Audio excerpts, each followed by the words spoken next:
moves by the US China to stabilize their rocky relations hold lessons for India.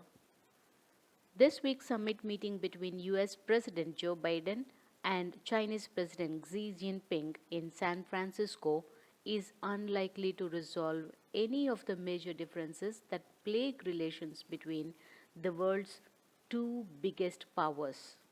It has, however, offered the promise of much needed respite for the world by stabilizing a relationship that has recently been in free fall and brought growing concern.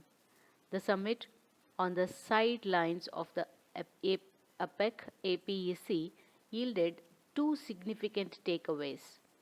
The first involved several concrete agreements, including to restart military to military direct dialogue and to discuss risk and safety issues involved with artificial intelligence.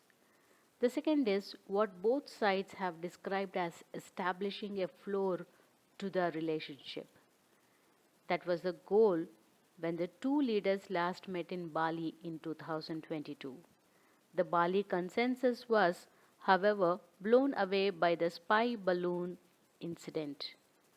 This time, there is cautious optimism that this attempt at stabilization has been built on more solid ground.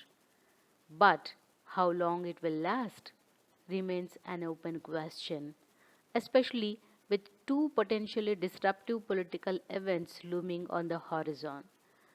In January next year, Taiwan goes to the polls, and the outcomes could see a further ratcheting up of tensions across the strait. On Taiwan, both sides reiterated their stance, with China cautioning against interference and the US saying it opposed any change in the status quo. Meanwhile, the US will next year go into election mode ahead of polls in November 2024, and campaign season inevitably brings heated rhetoric on China. A long term concern, and one that underlines the limits of this modest stabilization, is a basic point of difference in how they see the future of their relations.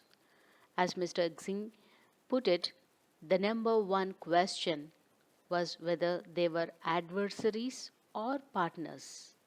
He criticized US framing of the relationship as being fundamentally competitive, saying it would lead to misinformed policy making, misguided actions, and unwanted results, and asked it to refrain from flip flopping and crossing the lines on issues including Taiwan and export controls. Mr. Biden, however, emphasized that US and China are in competition and described the immediate challenge as how to manage it responsibly. These differences aside, one crucial point of agreement is the apparent realization that high level engagement and open channels are key in preventing competition from sliding into conflict. This offers clear lessons to the India China relationship as the crisis along the line of actual control enters its fourth winter. Dialogue in and of itself is not a concession, and as the US and China have realized, building a floor when ties between major powers are at the risk of free fall is the first step.